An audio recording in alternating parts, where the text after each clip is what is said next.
Hello everybody. So, this is a little collection of junk outboards I picked up from Reseda, California. I like to call this the Reseda purchase. I know. So, there we go. Basically we have a 25, a 25, and a 25 horsepower, and included in the deal was the 6 horsepower here that the guy said was junk. Because, it's completely seized up. And he's right, it is a pile of junk. Power head is pretty seized. That's all I really know about it. It doesn't look very good under the hood. So in this video, I'm going to be stripping that thing down and seeing how bad it actually is. And then in a few more videos, or someday, I'll work on the 25s here. But if you ever work on any of these old 6 horsepowers from the 60s and 70s, you know the shift handle is commonly broken. This one is not. That is a nice little find. An unbroken shift handle, I mean. Anyway, let's get this thing on the bench, rip it apart. Alright, turns out this is a Johnson 6 horsepower from 1977. So, yeah. Major difference being it's newer. It's going to have the electronic ignition, capacitor discharge, I believe. Other than that, it's a pretty basic 6 horse. They're pretty much the same from 63 until 76, I believe. Maybe 75. Long shaft. I have no use for a long shaft, but a lot of people out there do, so I'll rob that off and hang on to it. At some point, somebody will want to trade me something for that extension kit. The only thing I really want off this is the shift handle. Now, the shift handles break all the time. It's pretty common to find one of these things used for sale with a pair of vice grips clamped onto it. And also, it's kind of funny when you see these things for sale on Craigslist. You always see them photographed from this side, almost like they're trying to hide that handle until you show up. It's kind of funny. So if you see one of these for sale and they don't picture this side of the motor, chances are that shift handle is broken and they don't want you to know about it. I always thought that was kind of funny. You're going to see it when you show up. Why are you wasting time here? So anyway, if you're going to go look at one of these things, expect to have this $100 handle broken off. So it is still completely seized. It doesn't rotate at all. That's unfortunate. Now, most of the time, the good-looking, good-running motors are the ones that are going to have stuck hardware. This being a complete pile of junk, it's probably going to come right apart. So we'll see how this goes. Now, usually what you should do is pull the lower unit off, then pull the power head off. The problem is, to pull lower unit off, you need to be able to shift this into reverse to get more access to the shift rod connector, and this thing is completely seized. This being the important part, I don't want to try to force it, so I'm going to pull the power head off and then try to undo the screw inside of here, pull the shift mechanism apart, and see if this will slide out. I don't know why it's stuck. The propeller spins fine, so we may not have any issues with the lower unit, but for some reason this doesn't move. I don't know why yet. Let's find out. Pull off the power head complete. It's pretty easy to do. You got to pull out the choke arm, the idle adjust, and the starter. So, I guess idle air intake or slow speed knob. So that's out of there. Little needle. We got to get the rope out now.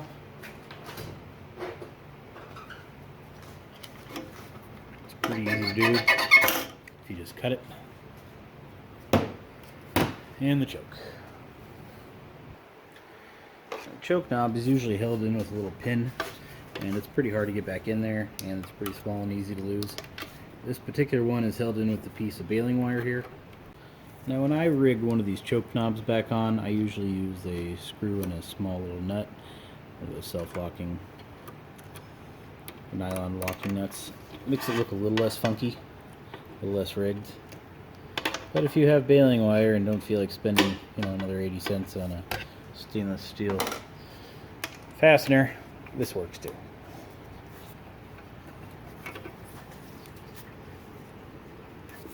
Alright, choke knob is off. Next would usually be the fuel line that connects to the fuel fitting from there to there, but somebody luckily already removed that, so that'll save us a good 30 seconds. Next would be the throttle arm here. clip's got to go.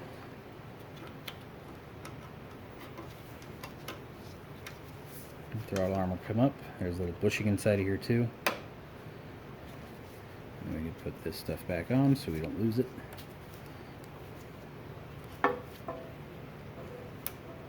Never know, you're going to need this stuff. Get a bigger screwdriver.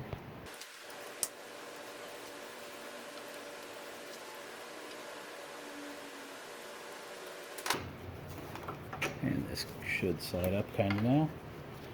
You don't need to remove it. All you need to do is really get it off. You know, right there, what I did. But I'd rather remove it just so it's out of the way. It's got this little plastic pin thing in the bottom that connects to the gear. If that slides out, the lever will pull straight up. Doesn't look like that's sliding out, so I'll just go ahead and leave it disconnected. Alright, let's get this motor tilted up.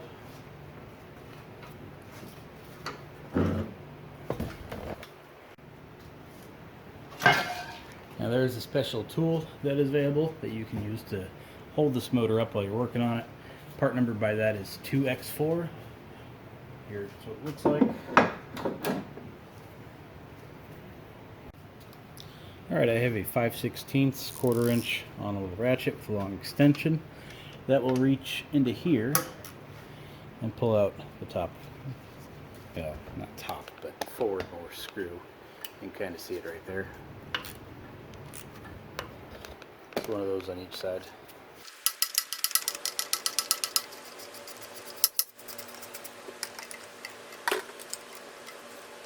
And now we'll continue on to all the rest of them. That one broke.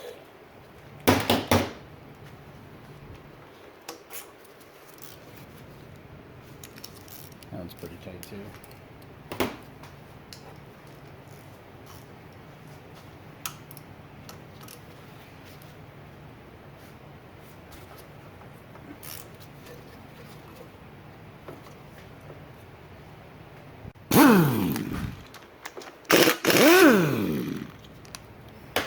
Broken.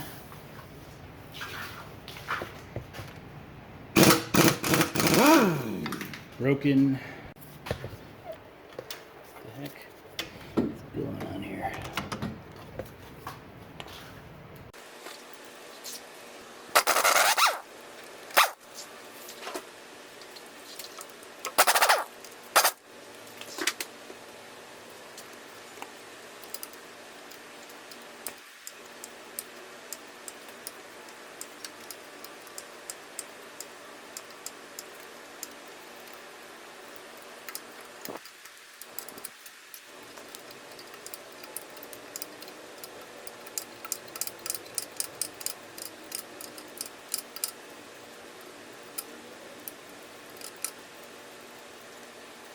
So if you're pulling this power head off one of these, don't always expect this little bolt to come all the way out here. Usually it's blocked by the lower mount.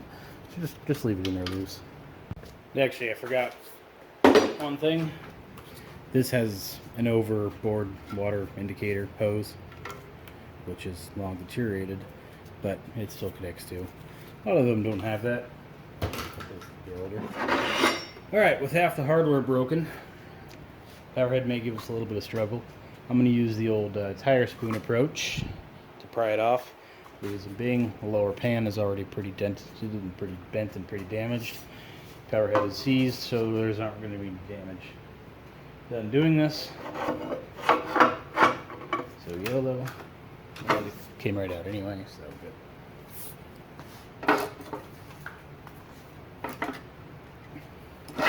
Actually, seems a little stuck.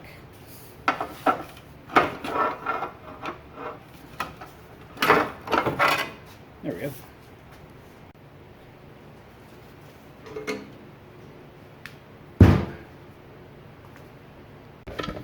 Alright, let's see if I can get you some viewage here. Our shift handle barely rotates, but this little arm does. So I think our stuckage problem lies within our shift handle itself. Probably just a little grease or something inside of there, locking it down. Let's see if some PB40 will free it up.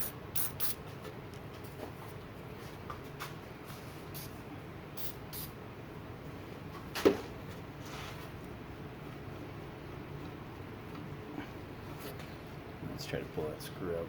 Might as well, huh?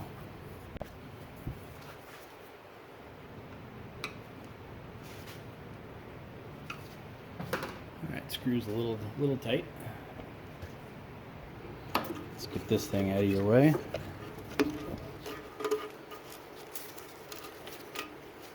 There.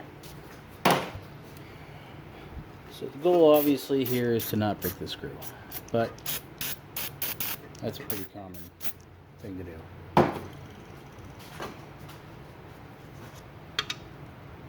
Gonna get appropriate sized driver.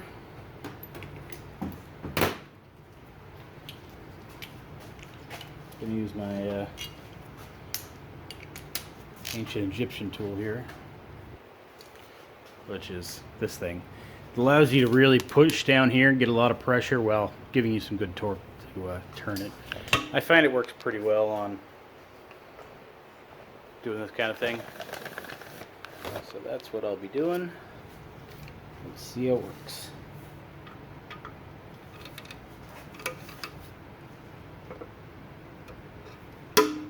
Screw broke. Expected. That's pretty common, honestly. Alright, here's the thing. You may be telling yourself now, okay, well, I'll just drill that out. You are wasting your time trying to do that. You're never going to get that hole straight in there with a little hand drill. Unless you got a mill and a way to mount this thing in there to get it nice and flush, I wouldn't even try. Okay, this shift handle here, this shift lever, is about $20. I don't know if that's new price or eBay price or how that works, but I know you can get them usually 15, 20 bucks, usually isn't an issue. The shift handle, used, you can probably get it for 50 or 60, new, 80. So it is more valuable than the shifter on itself. Because of this, we're going to use my alternate removal tool, which is basically a screwdriver and a hammer, and we're going to break that shifter out of there. Okay, shifter is destroyed. Remove the top half. Bottom half fell right down. Still a little bit of screw in there, so I'm going to hammer it some more.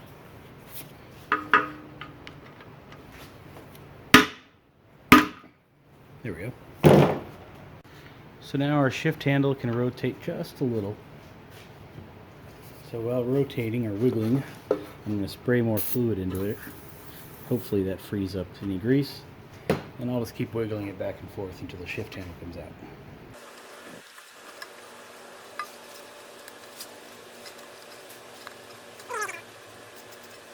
Okay, let's do some gentle prying.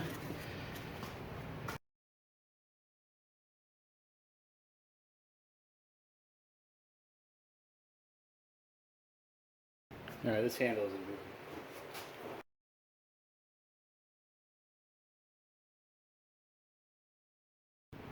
So, just so we're all on the same page, I've never seen a 6 horsepower with a handle that's stuck.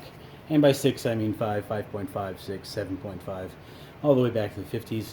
Usually, a couple of turns with some WD-40 or PB-40 or whatever inside of there, it's nice and loose again, it pulls right out.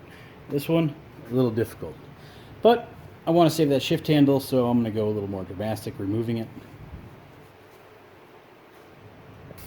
And that's where the air chisel comes in. So the plan is destroy the exhaust housing and simply lift it out.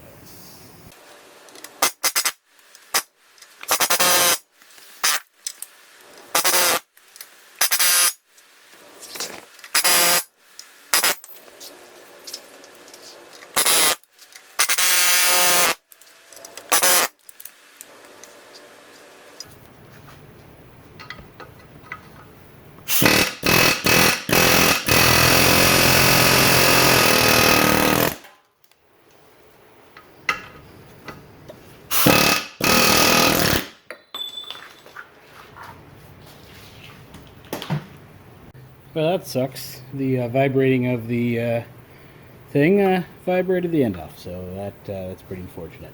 However, you can You can now see how easy these things are to break and why they're so valuable.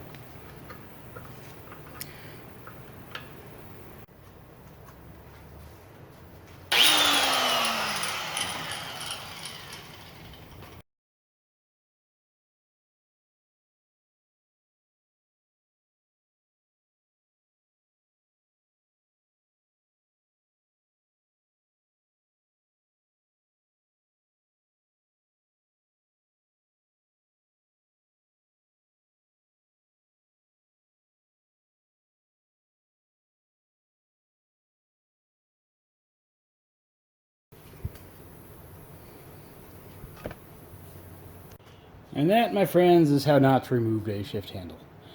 Unfortunate it broke, but it's kind of the nature of the beast. Now, like I said, I've never seen that happen before. Most of the time, a couple of turns, they slide right out. That thing was so stuck, it wasn't even funny. So I guess that's another thing to watch out for when you're buying one of these things. If that shift handle is that tight, you might want to avoid it. Now, some may watch this and say, you didn't try hard enough. Yeah, you're probably right. But at the same time, what are you going to do? Alright, moving on to lower here after that embarrassing handle removement. This thing is disgusting. You don't expect we got a leaky seal in here somewhere.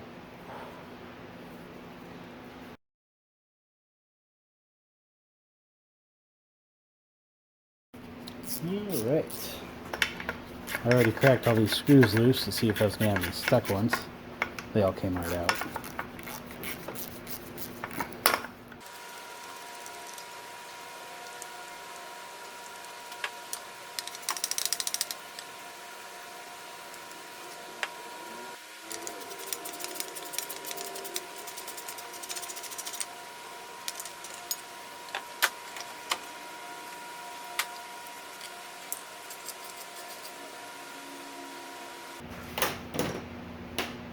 Alright, shift rod is disconnected, and out comes our lower unit. So, we are missing the roll pin at the top of the drive shaft. Which means the lower crank seal of the power head here wasn't actually doing anything.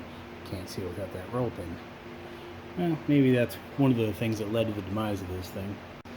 So what's interesting here is this actually has one of the newer designed water pumps. Feels like these screws are going to snap off, but still has a newer water pump in it. I think that's only the second time I've taken apart one of these junky motors and it's got a new water pump. So somebody cared about this thing at some point.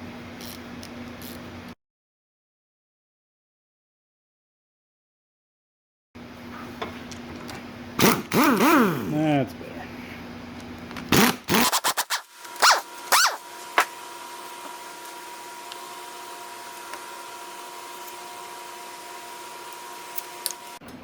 Alright, let's get this oil drained and see what the inside is like.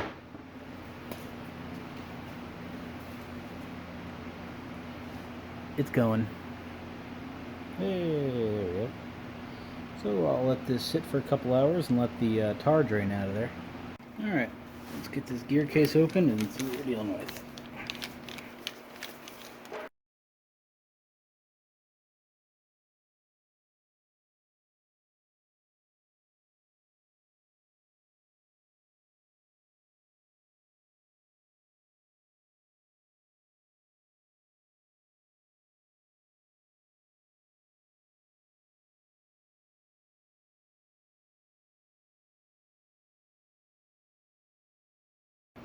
So they're really not as bad as I was picturing.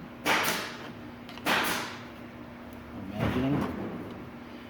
I do think something a little odd is going on. But you never know. Well, gears do have a hair bit of rust on them, so that's a little unfortunate. Probably usable, but definitely not kind of mint thing. Well, I'll clean them up the best I can, and I'll see what they come out like.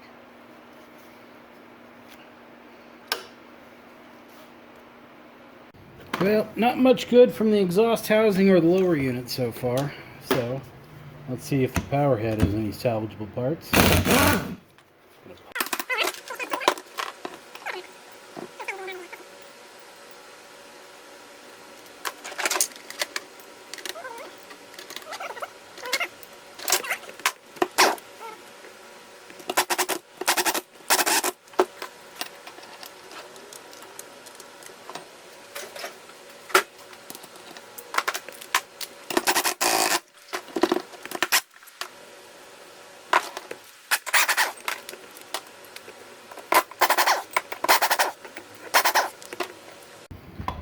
So the flywheel, it's actually quite clean inside. Outside, pretty junky, but flywheel, it looks fine. Alright, the starter, it's probably fine. These starters are pretty handy all the time. So this I will be taking off and saving. Seems like what happens is people try to fix it, can't figure it out, lose the parts. And sometimes I'll get it. Hey, you can fix this? Sure, do you have the parts? Nope. Alright. So this way, I have a little inventory.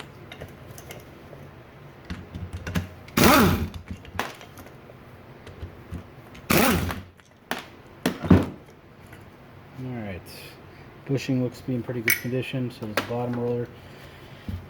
This rod though, it looks stuck. I'll try to wiggle it out of there.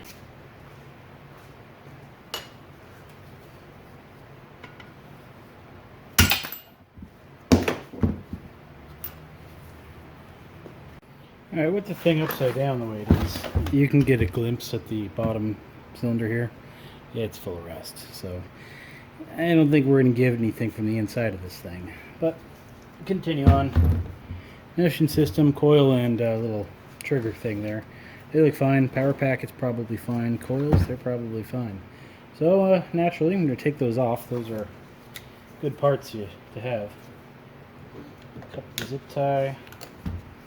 We don't have to remove it all. Alright.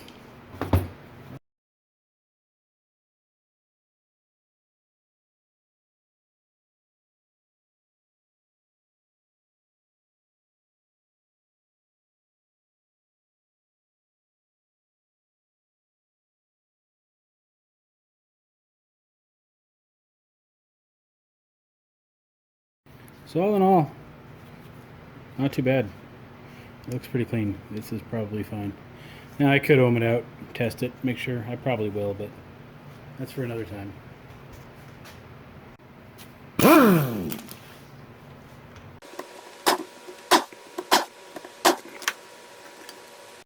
Alright, let's get this bypass cover off. Screws may break.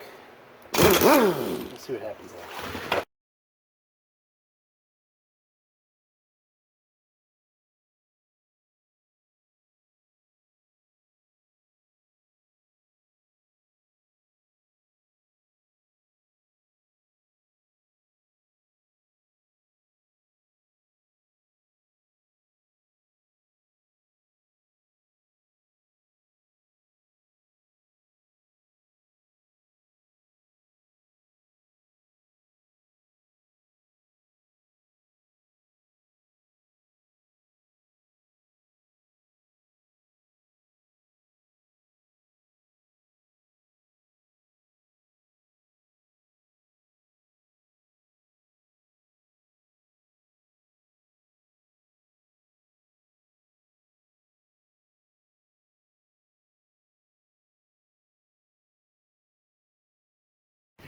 Alright, moral of the story there. If you don't need to remove bypass covers, don't.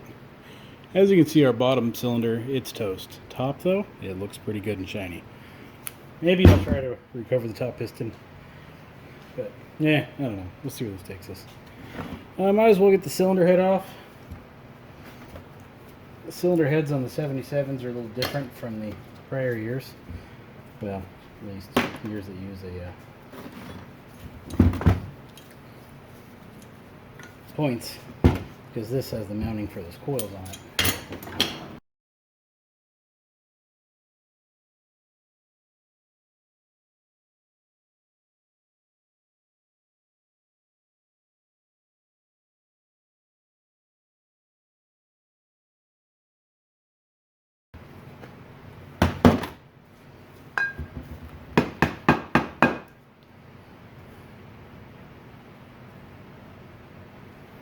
So cylinder, we're probably going to need some honing, you know, to get this rust out of there.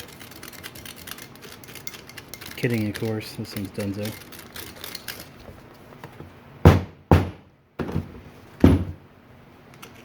Pretty good groove right there in it. Jeez. And also, we got some rust on the top. I could probably get the top out, but I ain't gonna. I don't care.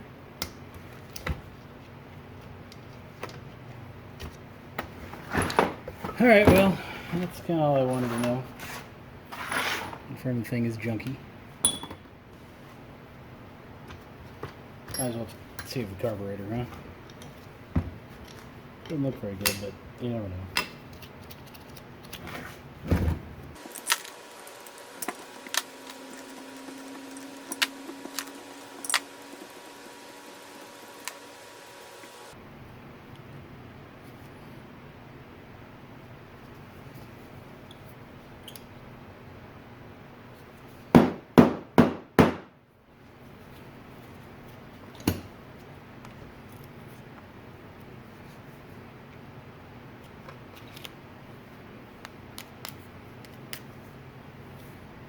Yeah, not a very helpful video. It wasn't much of a how-to other than watch me take this apart.